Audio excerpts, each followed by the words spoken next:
Buenos dias und herzlich willkommen bei Gate 7, deinem Podcast über Fernweh und Fotografie. In dieser Show geht es um Menschen, für die Reisen mehr ist als Spaß und Erholung. Freue dich auf praktische Tipps und Tricks, wie du tief in fremde Kulturen eintauchst und lerne, deine Abenteuer in bewegenden Bildern festzuhalten, egal mit welcher Kamera. Bist du bereit? Dann los, lass uns abheben mit deinem Gastgeber, Kai Beermann. Hello and welcome to another episode of the Gate 7 podcast where it's all about travel and photography. Today I chat with Greek photographer Dimitris Makrygiannakis. I first came across Dimitris' work a couple of years ago when he was so kind to answer a couple of questions to be featured on my other blog, which is called The Art of Creative Photography.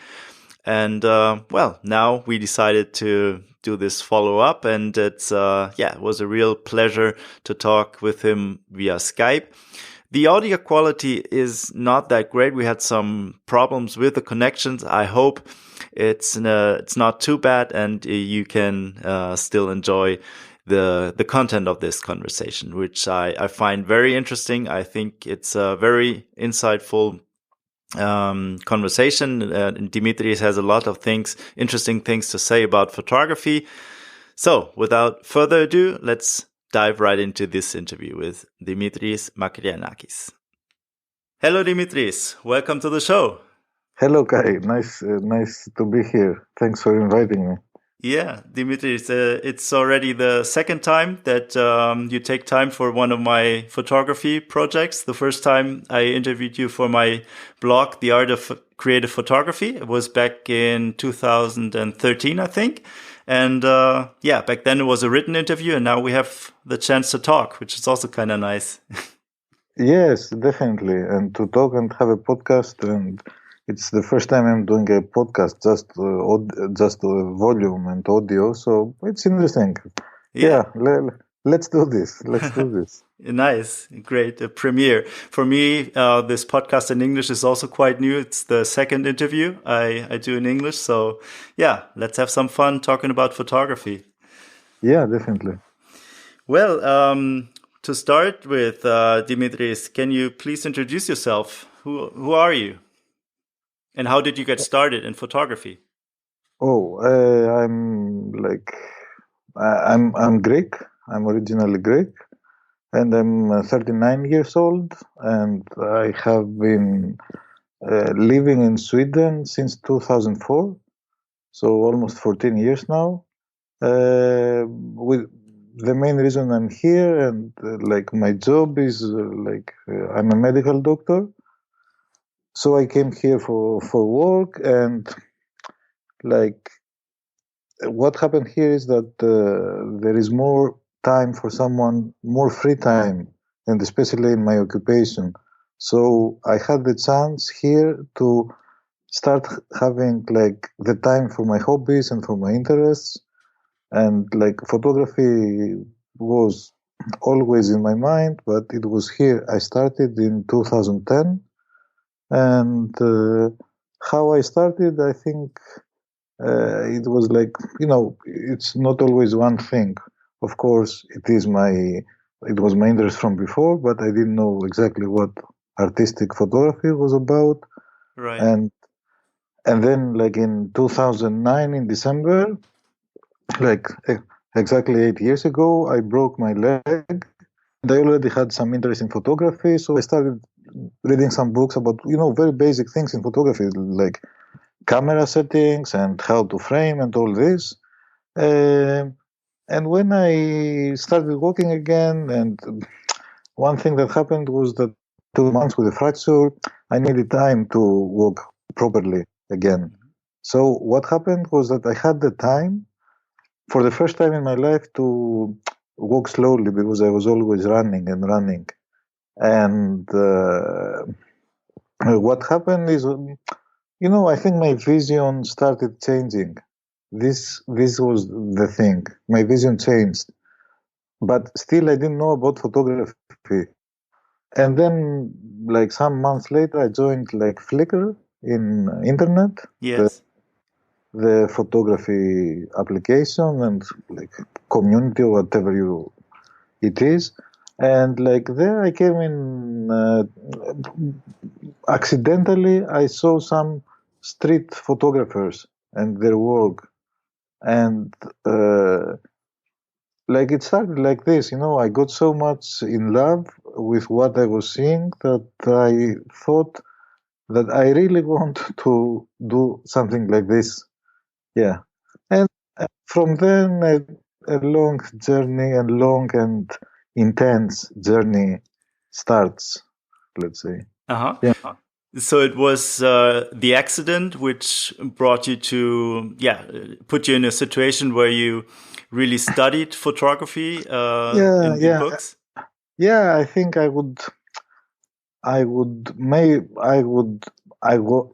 had an interest to do this anyway, but I think especially the broken leg brought me closer to it. Because my life was and is still quite busy. So, I'm this kind of person running from work to home and back and all this. So these 2-3 months, they changed my vision. I think changing your vision is the first important step in order to become a photographer, like to start focusing your vision in things that you would normally not notice. And I was not noticing until then, let's say. Yeah.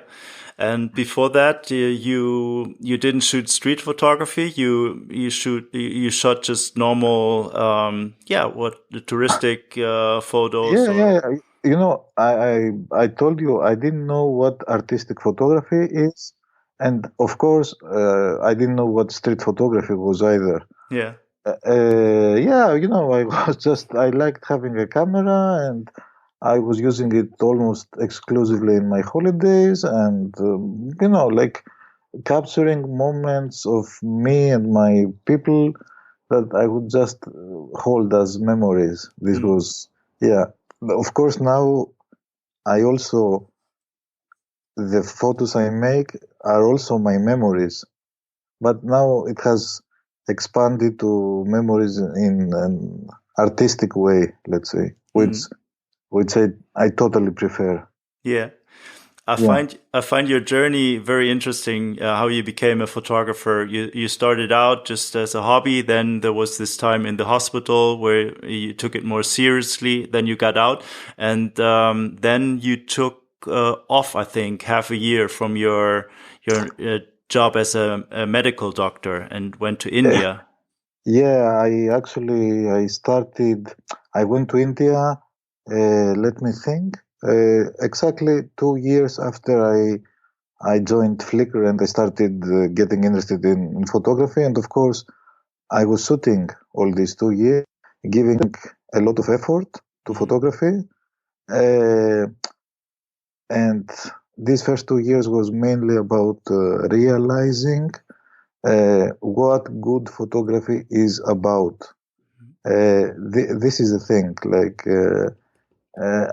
I think in order to develop as a photographer and reach a level where you can call yourself a photographer, the first important step is to realize what good photography is about. And this needs time. In the beginning, you're enthusiastic and you think everything is nice, but with time it gets more difficult, and then you start questioning yourself about what. Yeah. Can you give some examples? Of what? Example of the criteria for a good for a good photograph. The criteria. I mean, I think the main the main criterion for a good artistic photograph. I prefer to say artistic photo than street photo, because I think street photo is just a small part of the artistic photography, and I like artistic photography in general. So I think in the community, in the photographic community, there should be new information.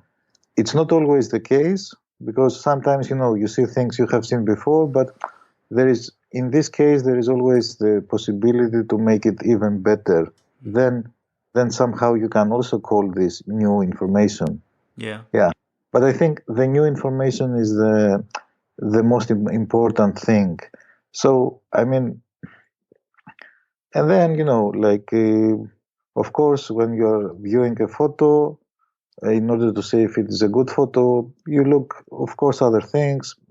It's difficult to say exactly what, but for the moment, the strength of the moment, if we talk about street photography, the message the photo gives, the story that it tells, or maybe the story that it lets you guess instead of telling it directly. Sometimes it's the mystery, the questions that don't get answered, and sometimes you try to find how this was done also. It's many things that define a good photo, a good artistic photo. Yeah. Yeah, Okay. yeah. Yes. So if we go back to what we were saying about the first 2 years and then the trip to India, because you asked about this. So the first 2 years I tried to find my way. I was crazy in love with street photography only in the first 2 years. And then, I like to travel and shoot. I also shoot where I live, but I also like to travel around the world. And I was doing some trips and shooting. And then I went for my second time in India before the big trip. And I was with my girlfriend, and it was not really, photo holidays, but I saw that there are a lot of opportunities there, and I thought that I would like to go back as soon as possible and focus on street photography, because as I tell you, it was my main interest then in India. So I took 6 months. I spent 4 months in India alone, shooting every day. And I had also the luck just before my trip in India to attend a workshop by Lucas Vasilikos, Greek photographer. Yeah, Lucas Vasilikos. Which was Lucas Vasilikos, exactly. And it was about artistic photography in general, not only about street. And this really helped me, because while being in India, of course, my main focus was still street photography. But since I had this input from the workshop of Lucas, I started thinking and sometimes also acting in terms of shooting, more kinds of photography. Sometimes with the people I was meeting in my travels, I could take some portraits of them. Yeah, and I also like this new dimension in my photography. Yeah. Anyway, this 4 month trip was really, the most crucial and important step in my photography. I almost don't look back in the photos I have shot before then. The work I'm usually showing nowadays is from India and after, because I reached somehow the level I was hoping to reach in India, a good level, and from then I try to, with time, to build up more. Yeah. Yes. Yeah. That's interesting. This journey in your photography and to develop your own visual language. You mentioned Lucas Vasilikos as one of the important photographers along this way, as if you would call it a mentor, maybe. And actually, just it's funny to mention, but in Flickr when I joined in 2010, the first photo I saw and who brought me to this was. Can you hear me, Kai? Yeah. There's every now and then there's an interruption in the connection, but I hope it's okay. Okay. Yeah, so I was saying the first photo that brought me to Flickr was a photo of Lucas. Yes. And also in the workshop I attended, Lucas told me that his teacher in photography is a Greek guy living in Stockholm, where I live. Mm-hmm. And actually, this guy, Achilleas Nasios,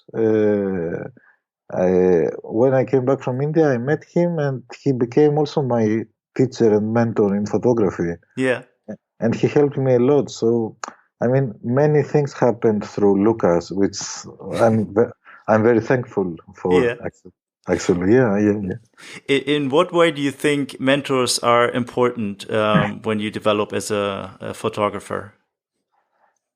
Because I think they're very important because they have the experience and they have developed their vision. Because usually the mentors I had were people that had much longer experience than me in photography. They through discussion with them, you discover things you have never thought of, Mm-hmm. and like it's impressive sometimes how a photo. Do you hear me? Yeah. Yeah. So I said a photo that you cannot really understand or appreciate. Mm-hmm. If you get the feedback from an experienced person, you start looking at it in another way, and it's not only that you change your vision about this photo, but then you start thinking in other paths, let's say. Yeah. Or for example, in my case, Achilleas, my mentor, like I came back from India and I was still very street photography focused, although I started doing other things. And he helped me realize that photography is all around me. Mm-hmm. It doesn't have. I don't have to go to India. No, I can be home. I can be in any small place in the world. It doesn't matter. And this is things. I think those things maybe you will discover yourself also with time. But a mentor speeds up the process in a good way, let's say. And I think mentors are needed. And uh, and I think not not only talking about mentors, but in general, I think it's every photographer like should have at least one, two people to talk with, Mm-hmm. to talk about his photos and to exchange opinions and so on. Yeah. Yeah. To someone to give you feedback and someone who asks questions and well, it's not a way to copy the style of someone else, but just to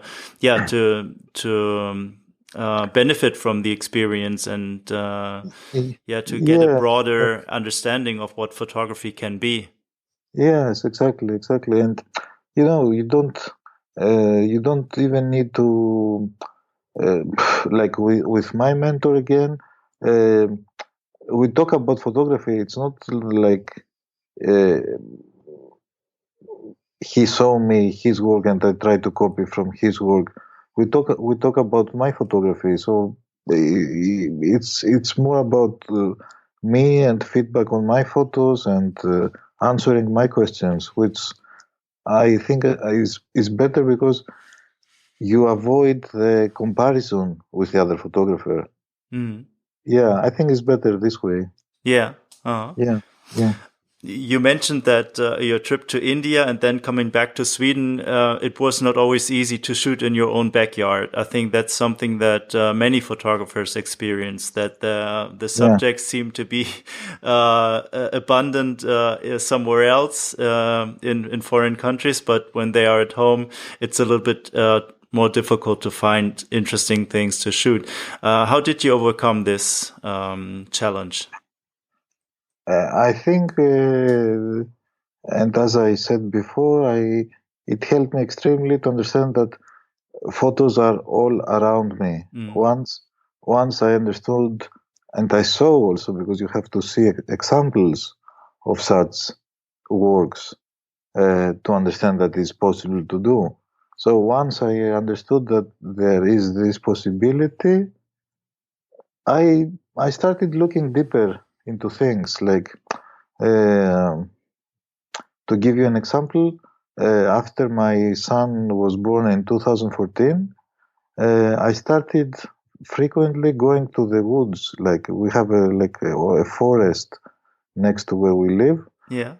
And until then, I have not really tried this.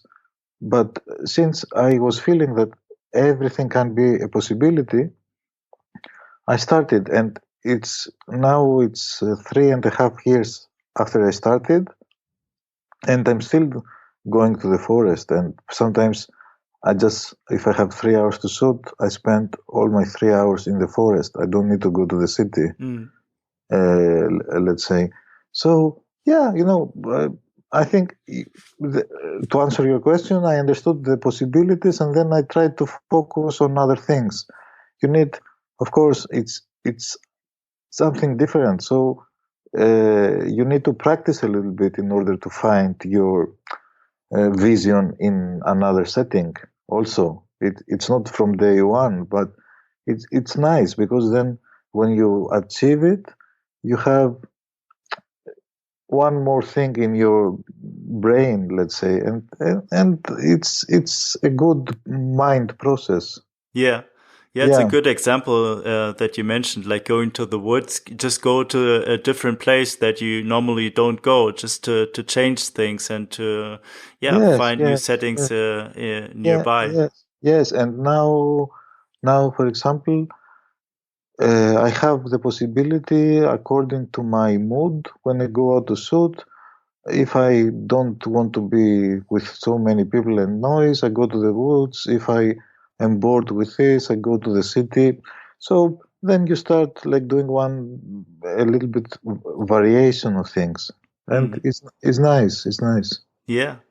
Well, Dimitris, let's have a look at some of your pictures. Beforehand, you were so kind to send me 4 of your images that we can talk about now, and talk about more about your style. And for all those who don't have the chance to look at the pictures now, which I will put in the show notes to this episode, we'll try to make it as visual as possible, like talking about the pictures. Yes. Well then, let's start with the first image. It's an image that shows a big mattress, a white mattress in the middle of a city square.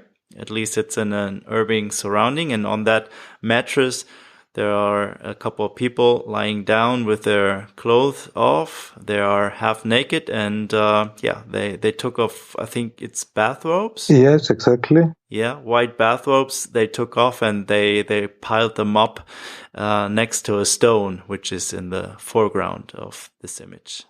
Yes, exactly. So, should I tell the story, or? Yes. Please give us a little bit of the story behind this picture. Yes, actually, I'm also trying to find the photos in my computer now. In order, it's nice to view them also while I'm talking about them. Yeah, sure. But of course, I remember this photo is shot in Stockholm. In 2014, in the summer of 2014. Yes. And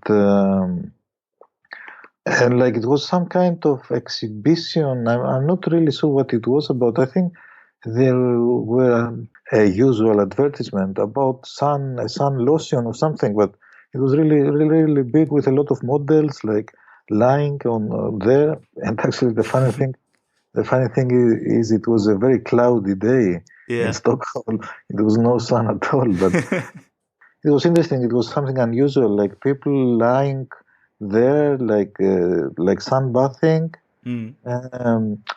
And I thought there would be some opportunity, but I didn't really know what the opportunity would be about.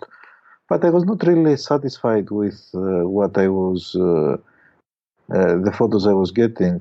So I said I will make the round of this square, and hopefully I will find something. and and like when I came there and I was standing in front of this pile of bathrobes and the people behind them, I saw it. And then I knew here I have to stop and focus, and probably I made maybe 10 or 15 shots because I was also trying to put the bodies of the people that they are in the middle of this pole. Yeah. I just had to find the best frame, let's say. Mm. Yeah, and usually, and the reason I chose this photo for our discussion today, I like symbolism. I don't think all my photos have symbols, but contrast between the naked bodies and the people that are like separated somehow there in this square, and then their bathrobes that are all together, and also their shoes, or how they're called, their flip-flops, they're also like somehow all together, like a mix. So yeah, I mean, I don't really have defined in my mind, but it's kind of some symbol about humanity which I like every time I look at. Yeah. Oh, yeah. It's really. Yeah. You described how you moved around this setting to find the right spot to take the photograph, and it's really there you found the sweet spot with the pole in the front and all the bath ropes. And after I took this, I didn't need to stay there anymore. Like I was content enough to finish this thing there. Yeah, you feel that as a photographer once you found the right angle to take the shot, and then you got it. And then you're satisfied and you can move to another scene. Then it's over with this one. Exactly. Okay. Yeah. Well, then let's move on to the next image. Yeah. It's a hospital setting, I think, and there's a woman and her baby. You don't see the faces of neither one, but from the little tiny hand reaching across the breast of that woman, you can gather that it's a baby and a newborn. Yes. And next to the woman and her baby, there's an arrangement of a blanket, a book, and a bra. All nicely arranged, and it almost seems like it's a face. Exactly. Maybe you can give some more context of this picture, which is what you described in the beginning, what makes a great photograph, that there's some mystery about this picture. You look at it and it's not clear at first sight what this is about. Yes, exactly. So maybe now I'm gonna spoil the mystery a little bit. If there is a mystery, I mean, for me, since I am the one who took the photo, there was no mystery in this. It was more of intention to create something. And the story is like when my son was born in 2014, he was born 2.5 months premature. So like we stayed 2 months in hospital, and like I have also like a set of these 2 months in hospital, which is on my website. This is one of the photos of the set, and actually it's one of the more happy photos of it, because the first days and weeks they were really tough and really stressy. But this photo for me is like after things started going good and there was no worries for his life anymore and all this. and he could also be with us without being in this small incubator for premature babies. Like the book you see here, in the photo is the famous book of Trent Park, the Christmas tree bucket, Yes. which is about his family, and mostly about his family. And I bought it exactly when we were in the hospital because first I wanted to see something and get inspiration, because now I had a family too and I needed some inspiration. And then I found that looking at the book while there, it gave me strength also. It was not easy. So looking at the book was making me dream of better times to come and more happy photos to shoot, because the photos in Trent Park's book, for me at least, they have some happiness. Yes. Which I appreciate actually. And, it was a book that was kind of important for me during this period. So, like, we were one evening in the room, the three of us, and I don't know, somehow I got the idea. Like, I think the idea started with these things that are inside the bra, which are like, they're like milk collectors, because my wife was breastfeeding. Yeah. And sometimes the milk is running, so it's just to collect it inside and it looked like eyes. Yeah, it does. Yeah, and also with the flash, it's even better, because you have a small spot of the flash also in the middle of them. Yeah, so I think I started with the eyes, like I wanted to create a face, and then I thought of the tree in the book as a nose, and then I tried also to create a smile with a blanket. Yeah. And I wanted this happiness to be combined with the happiness I was feeling that time coming from my family, but I also didn't want to include them all in the frame, so to give more importance to this creature with the bra and the book than the persons themselves. So I included only the things I thought that were important to be there. The rest I left out. Yeah, so this is the photo. The photo is about family. This is yeah. It's a beautiful arrangement and a beautiful story behind the picture, and it really, everything you explained makes sense, and just this little tiny hand of your of the newborn there on the breast of yes, and the breast, is those things that are like symbols of a starting life, let's say. Yeah, it's great. Yeah, thank you. Well, then let's see the third one.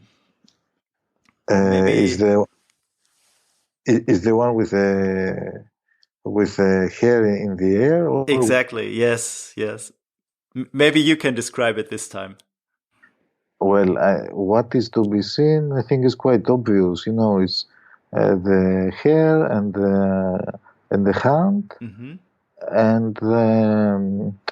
and the similarity also in the shape, which I think this is what struck me very much. Also, the similarity in the shape, and is a simple frame, like two elements, but they are strong enough to make a story, and a story, like it's more of like a magical moment, but it is a small story too. And what I like also in the photo is that you cannot see the ground. You can only see the town under them. So it's a little bit like they are flying. Yeah, which I really like also. Oh, yeah, all the houses, the roofs of the houses in the background, and this woman from the back with her hair sticking up, and this gentleman there to the Yeah. And he looks a little bit, in my eyes, a little bit like the Superman, yeah, flying up yeah, somehow. the Yes, yeah, gesture, one yeah, one arm yes. lifting And up. he could also be like kind of a magician who can control the hair of people. Yeah, It's or like, a preacher.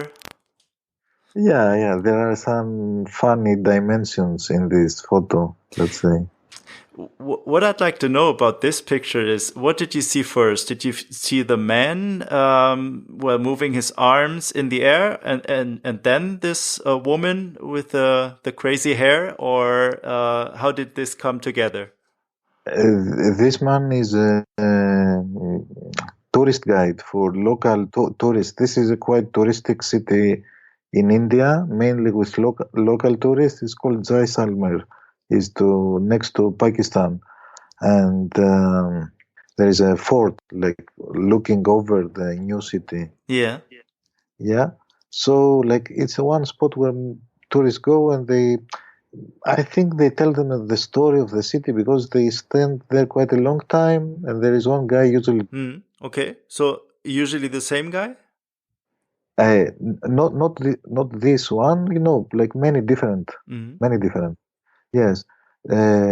So I was going there. I stayed 25 days in the city, Yeah. and I was going there like many times. So I knew that things are happening, but it was really difficult to get something. Mm. Where there was a guy with eyeglasses, and I was trying to catch the guide through the glasses of the other guy. And Okay. actually, I made a photo which I kind of liked. And actually, I was looking this photo in my screen when suddenly, like, I look up and I see this not exactly this, of course, because I was not shooting then, but I see the hair in the air and the guy doing things with his hands, Mm-hmm. and immediately I start shooting. This was the first shot, so I shot maybe 5 or 6 more, which were really they were nothing because the hair went down and he started doing other things with his hand. So the other photos they are really not interesting. Mm. But this first one, it was the good moment. Yeah. Yeah. So you already saw that something good could develop in this place, but then it was also, to some extent, luck that at this moment all these two things came together: this man and this woman. So it's a mixture of these Oh, two of course, of elements. course. Mm. Of course. Like it was yeah, it was a matter of persisting in the same place. Like I went there many times Mm. until I got a good photo. Yeah. Uh-huh. Yeah, yeah. And actually, after this, I made another two good photos in exactly in the same viewing point, Okay. which was also nice. So there was then my eyes got more comfortable there, and I Mm-hmm. started seeing more things. Yeah. Yes, yeah. Huh. And actually, this is uh, one of the photos I always remember when I remember India. And actually, it's one of my. It was the first photo I showed online when I came back from India. I really felt that this photo it was symbolic of my trip also.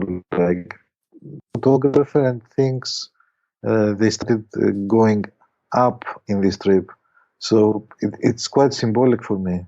Yeah. Yeah, So your yeah, development as a photographer, stepping yeah, up yeah, your yeah. art and Yeah, this photo will be always one of my favorites and one of my babies, let's say.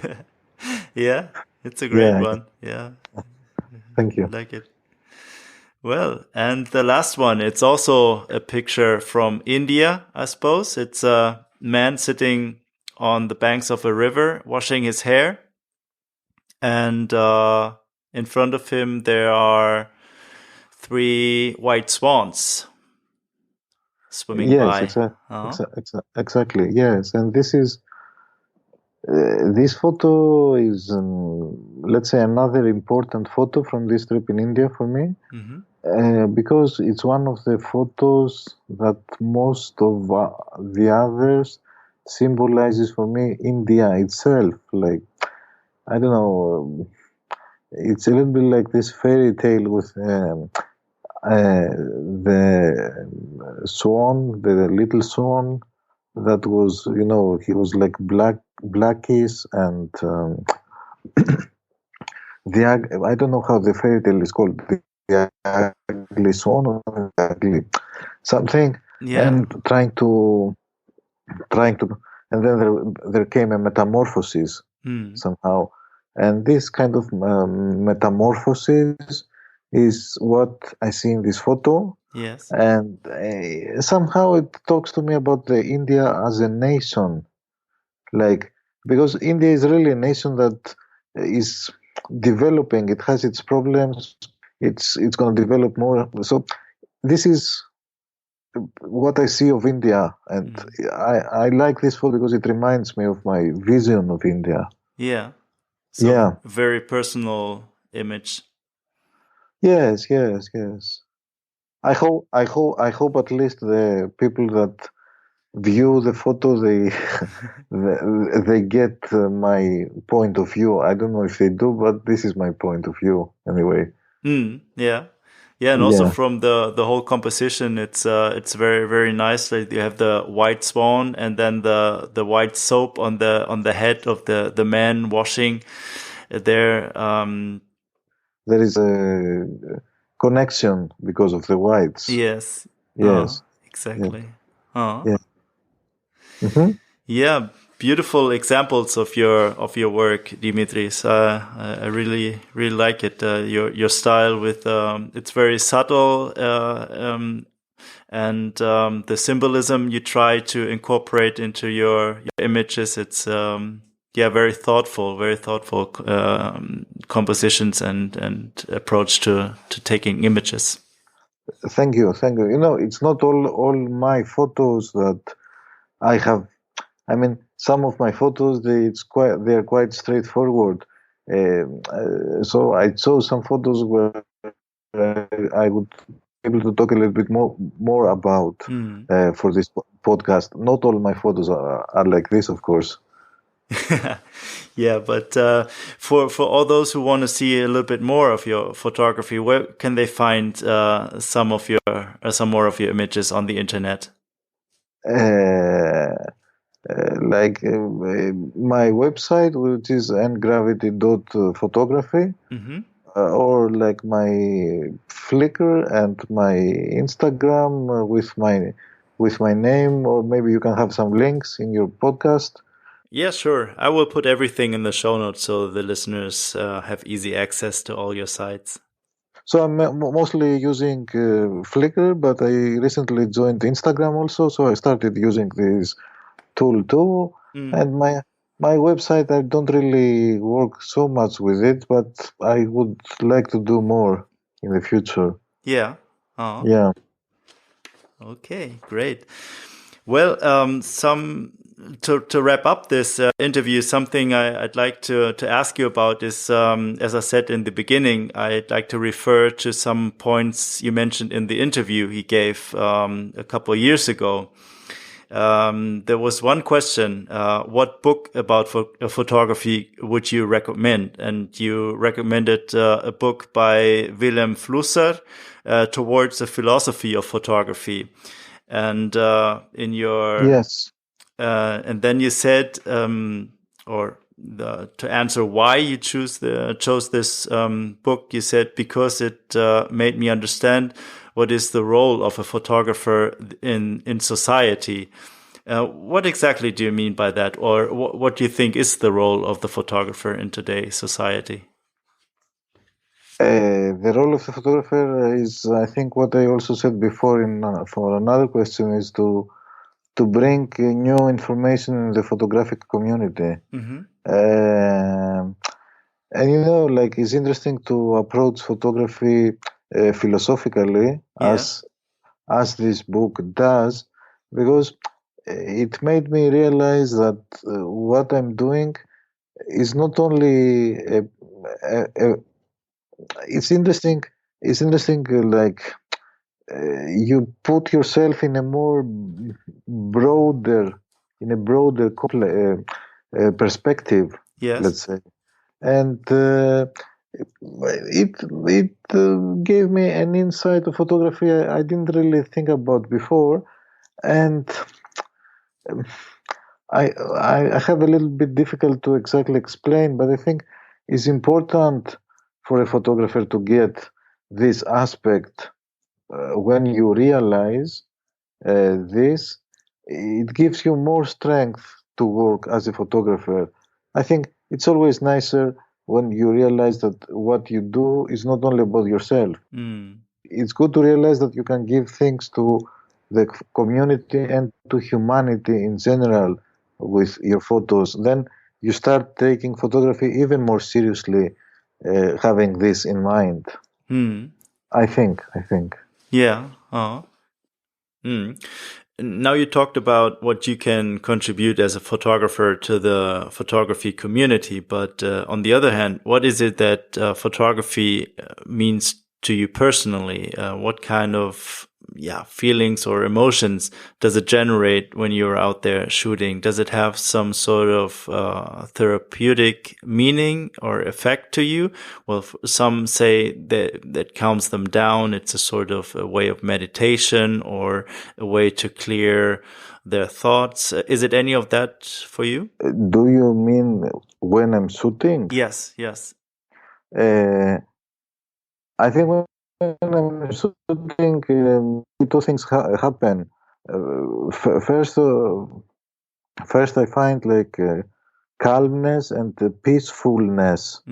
And I also try to isolate myself listening to music, so I'm in my own world, and it's my own magical world, let's say. The world, when I'm doing this, because when I do it, I don't have my camera all the time with me. I have certain hours when I'm using my camera. So, and these are the hours where I get in my world, and it is my world. Yes.